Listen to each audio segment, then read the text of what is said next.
जी, अस्सलाम वालेकुम नाज़रीन। 1 मार्च 2024 और हंगरी बुडापेस्ट से हम बराह रास्त आपके साथ मौजूद हैं और मेरे साथ मौजूद हैं ज़ाहिद महमूद कश्मीरी साहब। बहुत-बहुत शुक्रिया जी आपने वक़्त निकाला। तो नाज़रीन आज जो हंगरी की इमिग्रेशन है, वो काफ़ी दिनों से लोगों में एक सनसनी सी खबरें चल रही थी कि जो लॉज़ चेंज हुए उसके बाद क्या कुछ हो रहा है। तो आज जो लेटेस्ट अपडेट है वो ज़ाहिद महमूद कश्मीरी साहब से जानने की कोशिश करते हैं। जी प्लीज़ अपडेट करें जो लॉज़ जो कि आज के यकम मार्च के हवाले से वो रिलीज़ हुए हैं उस हवाले से प्लीज़ अच्छा, बताइए। सबसे पहले थैंक यू जी अरसान भाई आपका। जी वेलकम। और बेसिकली आप तो पहले से ही सबको पता है, दोस्तों को पता है कि 1 जनवरी और 29 फरवरी तक 2 महीनों में के इन्होंने सब कुछ इमिग्रेशन बंद किया हुआ था। कुछ कोई भी काम नहीं कर रहे थे क्योंकि अभी इन्होंने नए नए लॉ इम्प्लीमेंट करने थे। जी सही। एक तो ये था। दूसरा, इन्होंने अभी आज पहला दिन है मार्च का, और आज से ही इन्होंने सारे लॉ हकीकत में ही चेंज कर दिए हैं। और उसके बहुत लंबे हैं वैसे तो। बहुत सिस्टम लंबा है। कम से कम 300 जॉबें ऐसी हैं जिनके जिनके समझने के बाहर से बंदा भी नहीं बुला सकते, जी, जी। वीजा भी नहीं करवा सकते, और यहाँ पे भी वो फॉरेनर काम नहीं कर सकते। वो सिर्फ और सिर्फ हंगरियन के लिए है। वो प्लीज़ इसमें बताएँ कि ये उसमें वो हम जॉबें हैं जी जी, कौन-कौन सी अच्छा, जो उसमें मैं हम मोटी मोटी जो चीजें हैं ना, उसमें जी, हम मैंने कुछ, क्योंकि आज सब कुछ नया था तो इसलिए मैंने कुछ पॉइंट्स आपने नोट लिखे किए हैं। हुए जी, हैं जी। साथ, इसलिए ताकि मैं ये तो सब ज़रूरी है कुछ। जी। अच्छा, इसमें यह है कि हंगरी गवर्नमेंट ने तमाम लॉन्ग टर्म वीज़ा, यानी कि ये जो पहले भी डी कैटेगरी के वीज़े थे, जी, जी। वो एप्लीकेशन उनकी बंद करके रखी हुई थी 2 महीने, और आज से वो शुरू कर दी है। सिर्फ स्टूडेंट के लिए थोड़ा सा वो था, फरवरी में उनके लिए थी। और नया कानून जो इन्होंने ना वेबसाइट पे भी अपडेट कर दिया है। हंगरीन वेबसाइट जो है, इनकी दो वेबसाइट है हंगरीन की। जी, जी। गवर्नमेंट ऑफ हंगरी की दो वेबसाइटें हैं, और इसके अलावा हंगरी के अंदर भी जो चलती है न्यूज़ पेपर, उन पे भी अपडेट है। आप उस पे भी चेक कर सकते हैं। और उसके अलावा और भी जो हंगरी के अंदर जो और छोटे मोटे हैं ना चैनल, उन्होंने भी दिखाई है काफी ज्यादा। जी, जी। और यहाँ तक बात आ रही है अपॉइंटमेंट लेने की। अभी अपॉइंटमेंटें खुल जाएंगी, और आप वीएफएस से हो सकता है, और या तो आपकी कंपनी वो अपॉइंटमेंट ले, या आप ईमेल से भी अपॉइंटमेंट ले सकते हैं। जी, जी। अच्छा ये ये एक चीज़ और भी ये क्लियर करते चलें कि पहले होता था कि कोई भी ले सकता था अपॉइंटमेंट, अब ये कंपनी ही करेगी। ये अभी वीएफएस के थ्रू ही होगा, और या हुँ, कंपनी ईमेल करेगी। हुँ, हुँ। ठीक है, या कंपनी का जो मालिक होता है या लॉयर होता है उनका, तो उनके पास पावर ऑफ अटॉर्नी होता है, तो वो करते हैं, वो अपॉइंटमेंट लेते सही। हैं। जी, सही। एक वो होता है, वो तो आज से वो खुल गया है। तो आहिस्ता आहिस्ता उसकी मजीद इन्फॉर्मेशन आती जाएगी, तो हम आपको हुँ, बताते हुँ। जाएंगे। एक जो बहुत शोर डला हुआ था कि गेस्ट वर्कर वापस जाएँगे, नहीं नहीं, आएँगे, वो इस वो हवाले से वो क्या? इस तरह का कुछ भी नहीं, कोई सीन हुँ, अभी हुँ। उसमें कोई सीन ऐसा नहीं है अभी। जी, जी। गेस्ट वर्कर का ऐसा कोई सीन नहीं है हुँ, हुँ। कि वो कोई वापस जाएगा। वो ऐसा अच्छा। होगा कि जो बड़ी कंपनियां, जैसे जो मैन पावर सप्लाई करने वाली होती है, रिक्रूटिंग कंपनियां होती हैं, हुँ, सिर्फ वो जो ग्रुप लेके आएंगे, 100 बंदा आता है अगर, उसमें भी अभी हुँ। एक चीज उन्होंने मेंशन कर दी है कि बड़ी रिक्रूटिंग कंपनी इंडिया और पाकिस्तान से बंदे नहीं लेके आ सकेंगी, उनको बैन कर दिया है पक्का ही। सही। और जो बंदे आएंगे, जी, जी। उसमें भी 15 कंट्रीज हैं जिनसे जिनके बंदे आएंगे, वो हम नेक्स्ट वीडियो में आपको बताएंगे, क्योंकि बात बहुत लंबी हो जाएगी। जी। और जो जो बंदा यहाँ पे रह रहा है, वो बाहर वापस नहीं जाएगा कहीं से भी, वो इधर ही रहेगा। यानी कि कोई बंदे कहते हैं कि यहाँ से हम कंट्री छोड़ना पड़ेगी, हुँ, तो हुँ। वो कंट्री छोड़ना नहीं पड़ेगी, वो इधर ही रहेगा।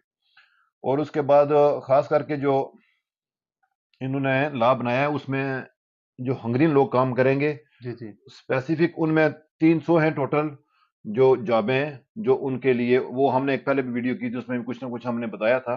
सही। लेकिन अभी जो इन्होंने उस पर इम्प्लीमेंट कर दिया है, अभी वो सिर्फ हंगरी नहीं कर सकते हैं उस पर। ना तो वीजा किसी का रिन्यू होगा, जी, और जी। ना कोई बंदा उस पर आएगा।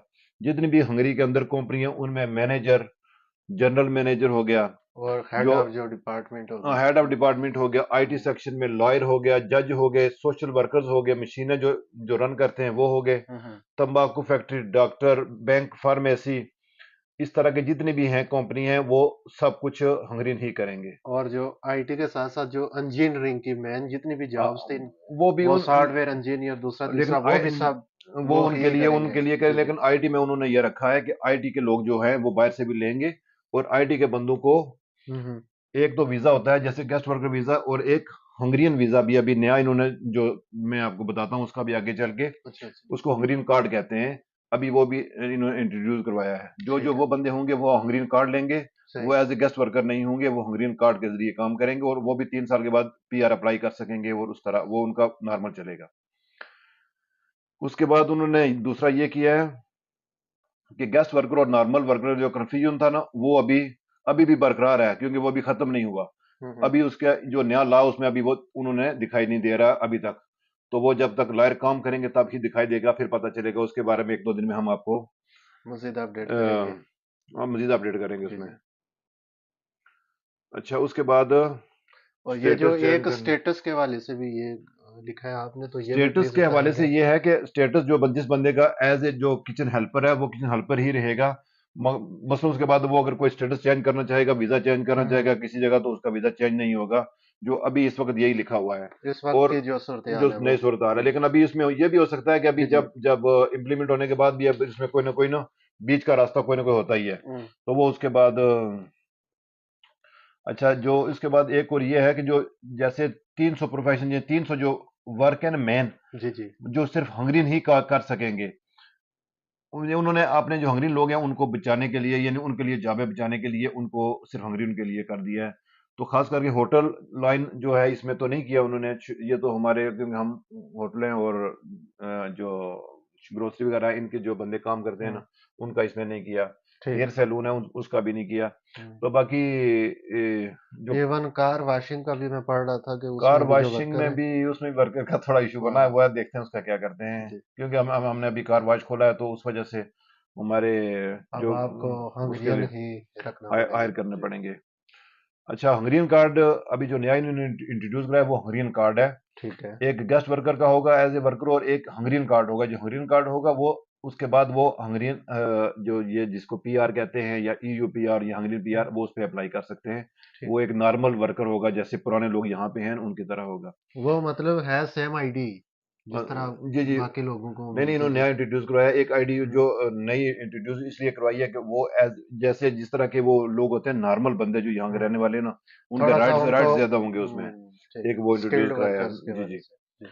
और उसमें ग्रीन कार्ड वाले हंगरी में खास करके वहाँ ये उन्होंने ये भी कहा है कि जो जिन लोगों ने यहाँ पे हंगरी में पढ़ा है, हम्म। मास्टर डिग्री हासिल किया है, कोई डिप्लोमा किया हुआ, मसलन जो स्किल वर्कर बन जाते हैं, जैसे जिसने मास्टर किसी में किया हुआ है, बायोमेडिकल में या किसी में भी, किसी शोबे में भी, आईटी में भी, किसी में, जी जी। तो वो यहाँ पे ग्रीन कार्ड लेंगे। एक वो एज ए गेस्ट वर्कर नहीं होंगे। एक ये भी इंटरेस्टिंग सवाल है, काफी लोग पूछ रहे हैं जी। कि जो गेस्ट वर्कर है हाँ। वो क्या वो फैमिली ला सकेंगे या नहीं ला सकेंगे, ये अच्छा, भी बड़ा दो जरूरी है। इन्होंने तो ये जी। फाइनल बताया, गेस्ट वर्कर और स्टूडेंट, हम्म। ये अभी फैमिली नहीं ला सकते। इन्होंने ये जो जो नए नए लॉ में रूल्स है जे उसके ये मुताबिक। उसमें ये है कि वो दोनों फैमिली नहीं बुला सकते। और एक जो गेस्ट वर्कर है वो 1 साल के बाद फैमिली बुला सकते हैं, यानी कि पहला साल वो नहीं बुला सकते, और 1 साल के बाद वो guest family, worker. Guest worker जो है वो ठीक है। फैमिली 1 साल के बाद बुला सकते और हैं। जो लोग पहले से यहाँ रह रहे हैं उस जो उनके जो बारे में। यहाँ से पहले रह रहे फैमिली, वो नॉर्मल जैसे रह रहे हैं वैसे ही जिंदगी गुजारेंगे वहां पे, यहाँ पे उनके वीजा रिन्यू होते रहेंगे, उनका उनके लिए कोई इशू नहीं अच्छा, है। ये इम्प्लीमेंटेशन जो नए रूल्स के मुताबिक नए लोगों पे होगी। ये जो नए नए पहले लोगों से में, जी हैं जी, पहले लोगों वो। पे नहीं है। पहले लोग जैसे लाइफ गुजार रहे हैं वो वैसे रहेंगे, उनके वीजा रिन्यूएबल होंगे, उनके वीजों चीजों में कोई इशू नहीं आएगा। और वो अगर उसको देखा जाए वो फिर स्टेटस भी चेंज कर सकते होंगे। नहीं, उस हम्म। फैमिली है तो वो तो फैमिली स्टेटस ही रहेगा। शायद उसमें आगे कोई डी हम्म। करेगा वीजा, या अगर वो फैमिली से आगे जाते हैं तो शायद उसमें कोई पॉसिबिलिटी बनती होगी। हम्म। और एक और इन्होंने लॉ जो अपडेट किया है वो ये है कि जो लोग 2025 से इन्होंने नया ये रूल निकाला कि जो 2025 से जो जो बंदा पीआर अप्लाई करेगा उसके लिए हंगरीन लैंग्वेज हम्म। लाजमी हो गई है। और जो उसमें पुराने नए दोनों शामिल हैं। 2025 से जो भी पीआर हम्म। डालेगा वो हंगरी लैंग्वेज का टेस्ट पास करेगा। और हंगरी लैंग्वेज जो टेस्ट है वो कोई इतना मुश्किल नहीं है, बिल्कुल ही कोई मुश्किल नहीं है। जी जी। उसमें थोड़े से सवाल होते हैं। खास करके उसमें यही होता है कि हंगरी कब से है, उसमें हंगरी का कल्चर कैसा है, हंगरी नेटो में कब गया, हंगरी का पैसे जो अच्छा। है, मनी करेंसी कौन सी है हंगरी के, कौन ठीक ठीक। कितने, ये स्टेटें कितनी है, ये जो इनके बेसिक है ना, सिर्फ वही देखते हैं। उसमें होते हैं क्वेश्चन सारे, क्योंकि मैंने 2014 में वो पास किया हुआ है। बहुत अच्छे। और उसमें कोई इतना बड़ा एटम बम नहीं है कि वो नहीं पास हो, वो हर बंदा ही पास कर सकता है, वो नॉर्मल चीज है। सही। अच्छा, उसके साथ चलो आज आज की जो अपडेट इतनी है, हम हम्म। इतनी है। और कल दोबारा आएंगे, क्योंकि आज क्योंकि बहुत तंग किया वकीलों को भी हमने जी, जी। नई ये डेट अपडेट इन्फॉर्मेशन इकट्ठी करने के इंफॉर्मेशन लिए। इकट्ठी करने का, जी, और हमारे एक उस्मान भाई यहाँ पे होते हैं, उन्होंने भी हमें काफ़ी हेल्प की है। अयाज भाई है डिप्रेशन से, उन्होंने भी काफ़ी हेल्प की है हमारी इंफॉर्मेशन इकट्ठी करने में। तो कल तक और भी जो भी इंफॉर्मेशन आती है हम आपको उस पर भी जी अपडेट सर। देते हैं। और आज तक के लिए इतना ही। वो बहुत बहुत शुक्रिया जी अरसान भाई जी, आपका। बहुत-बहुत शुक्रिया जी, आपने प्रोग्राम के लिए वक़्त निकाला। नाज़रीन, इनका जो यूट्यूब चैनल है वहाँ पे आप बाकी भी इन्फॉर्मेटिव वीडियो वो देख सकते हैं। कश्मीर ग्रुप हंगरी के नाम से आप इनको यूट्यूब पे सब्सक्राइब कीजिए, और मज़ीद इन्फॉर्मेटिव वीडियो भी आप तक लाते रहेंगे। तब तक दीजिए इजाज़त। अल्लाह थैंक यू जी, हाफ़िज़। Thank you very